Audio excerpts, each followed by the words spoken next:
দেখুন, আপনারাও হয়তো জানেন যে আমরা গোয়াগাঁও প্রাথমিক স্বাস্থ্য কেন্দ্রে দীর্ঘ 2012 সাল থেকে আমরা লাগাতার আন্দোলন চালিয়ে যাচ্ছি। গোয়াগাঁও হাসপাতালে 24 ঘন্টা পরিষেবা, ডেলিভারি পয়েন্ট চালু করতে হবে, দিবারাত্রির চিকিৎসা পরিষেবা চালু করতে হবে, ইনডোর ট্রিটমেন্ট চালু করতে হবে এবং সাপে কাটা কুকুরে কাটার ইঞ্জেকশনটার ব্যবস্থা করতে হবে।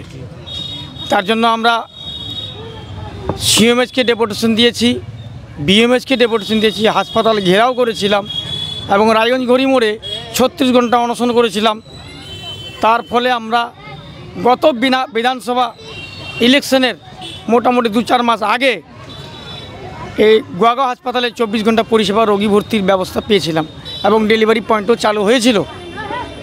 কিন্তু ইলেকশন হওয়ার পরেই আমাদের গোয়াগাঁও হাসপাতাল থেকে ডেলিভারি পয়েন্ট বন্ধ, চিকিৎসা পরিষেবা বন্ধ, ডাক্তারও বন্ধ। তারপরে আবার আমরা লোধন বিএমএইচকে ডেপুটেশন দিয়ে আমরা মাঝে মধ্যে সপ্তাহে 1 দিন 2 দিন ডাক্তার পেতাম, কিন্তু গত 4-5 মাস ধরে আমাদের গোয়াগাঁও প্রাথমিক স্বাস্থ্য কেন্দ্রে কোনো ডাক্তারই আসে না। তার জন্য সেই আজকে আমরা গণ অবস্থান করছি এবং গত 8 তারিখে 8/9/2025 আমরা সিএমএইচ স্যারকে ডেপুটেশন দিয়েছিলাম। ডেপুটেশনের মধ্য দিয়ে জানা যায় সিএমএইচ বলেন যে আপনাদের গোয়াগাঁও হাসপাতালে 24 ঘন্টা পরিষেবা দিতে পারিনি, যেহেতু ডাক্তার নেই, তাহলে ওটা টেনে নেওয়া হয়েছে, কিন্তু তবুও আপনাদের গোয়াগাঁও হাসপাতালে আমরা সপ্তাহে 2 দিন ডাক্তার দিচ্ছি এবং এই সপ্তাহ থেকে আমরা শুরু করেছি সপ্তাহে 3 দিন। আমাদের কথা হচ্ছে স্যার আপনারা বলছেন যে 2 দিন পাঠাচ্ছি, এবারে আমরা 3 দিন করে দিয়েছি। আজকেও আপনাদের গোয়াগাঁও হাসপাতালে ডাক্তার রয়েছে, তাহলে আমি তো গোয়াগাঁরই লোক, গোয়াগাঁও হাসপাতালের লোক, আমি তো কোনোদিন ডাক্তার দেখিনি। মানে সিএমওইস বলছেন যে তারা ডাক্তার পাঠাচ্ছেন, অথচ এখানে আপনাদের ডাক্তার আসছে না। না, এখানে কোনো ডাক্তার আসে না। তখন সিএমএইচ স্যার বলছেন যে তাহলে দাদা এরকম হতে পারে যে আমরা ডাক্তার পাঠাচ্ছি আর ডাক্তার ফাঁকি দিয়ে চলে যাচ্ছে।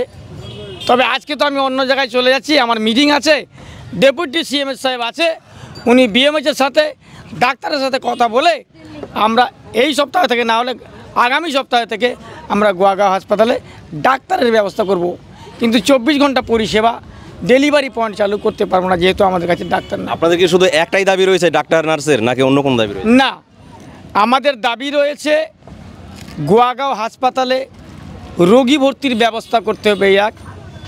2 নম্বর হচ্ছে 24 ঘন্টা পরিষেবা চালু করতে হবে, ডেলিভারি পয়েন্ট চালু করতে হবে, ইনডোর ট্রিটমেন্ট চালু করতে হবে এবং রক্ত মূলমূত্র পরীক্ষার ব্যবস্থা করতে হবে এবং ডাক্তার নার্স নিয়োগ করতে হবে, সাথে সাথে তাদের সিকিউরিটির ব্যবস্থা করতে হবে। এই দাবিতে আমাদের আন্দোলন চলছে। যতদিন পর্যন্ত আমাদের গোয়াগাঁও হাসপাতালে 24 ঘন্টা পরিষেবা, ডেলিভারি পয়েন্ট, রোগী ভর্তি, মলমূত্র পরীক্ষার ব্যবস্থা হচ্ছে না, ততদিন পর্যন্ত কিন্তু আমাদের আন্দোলন চলবে। আপনাদের দাবি পূরণ না হলে আপনারা কি করবেন? আমাদের দাবি পূরণ না হলে আমরা সিএমএইচ, ডেপুটি সিএমএইচ, বিএমএইচ বা ডিএম না হলে আমরা লাস্ট পর্যন্ত সিএমএইচ ঘেরাও করতে বাধ্য হই। আপনার নাম? আমার নাম ফণেশ সিংহ, আমি গোয়ালপুকুর লোকাল সম্পাদক। কোন কমিটির সম্পাদক? আমি জনস্বাস্থ্য রক্ষা সংগঠনের সম্পাদক।